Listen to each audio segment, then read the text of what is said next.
Si l'on était dans un pays normal, on se serait demandé pourquoi le principal dépôt d'hydrocarbures du pays a été installé en plein centre-ville, à un doigt du port, à un jet de pierre de la présidence de la République, des ministères, des grands services publics et privés. Mais comme on est guinéen, et que chez nous, rien ne sera jamais normal, remercions plutôt le bon Dieu, toute la ville de Conakry n'a pas été réduite en cendres. Estimons-nous heureux, les génies qui nous gouvernent n'ont pas pour l'instant placé les usines d'acide sulfurique dans les hôpitaux et les gazoducs dans les nurseries. Comme on est guinéen, on ne saura jamais les causes exactes de cette catastrophe, ni l'ampleur des dégâts matériels, ni le nombre exact des victimes.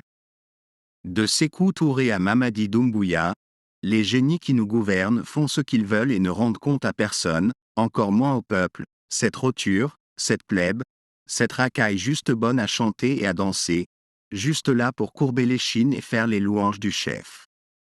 Comme on est en Guinée, c'est 5 jours après la catastrophe que notre putschiste du 5 septembre a décrété un deuil national. Comme on est en Guinée, c'est 10 jours après qu'il a pris la peine de se rendre sur les lieux du drame. Qui n'est pas content? Les Guinéens se souviennent que ceci n'est pas la première explosion meurtrière qu'a connue notre pays.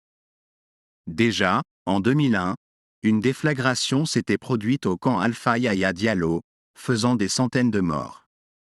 À plusieurs reprises, le gouvernement français, qui à l'époque n'entretenait même pas des relations diplomatiques avec notre pays, avait poussé en vain nos autorités de l'époque à transférer cette véritable poudrière en un lieu plus sûr. Y avait-il eu une enquête, des inculpations, voire des condamnations? Pour ma part, je n'en sais rien. Et de toute façon, pour nos jeunes et fringants dictateurs, s'expliquer, c'est se rabaisser. L'opinion publique, c'est de la foutaise, le chef est l'égal des dieux, il ne rend compte qu'à lui-même. Et surtout, il a un besoin fou de tuer par le garrot, par l'épée, par le canon, par la gégène, par la diète noire ou par simple négligence.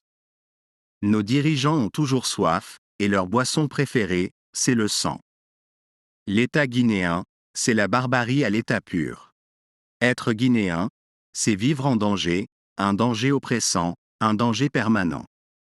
À tout moment, on risque de perdre la vie.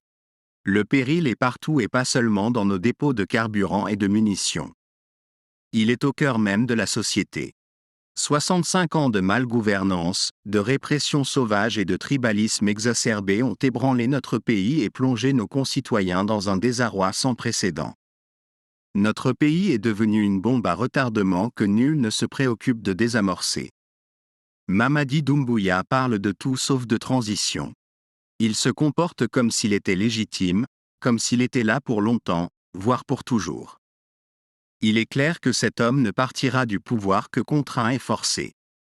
Cet homme aura-t-il la grandeur d'âme qu'il faut pour sauver son pays, lui offrir ses élections pacifiques, libres et transparentes et lui permettre ainsi de rompre avec le cercle vicieux des dictatures sanglantes?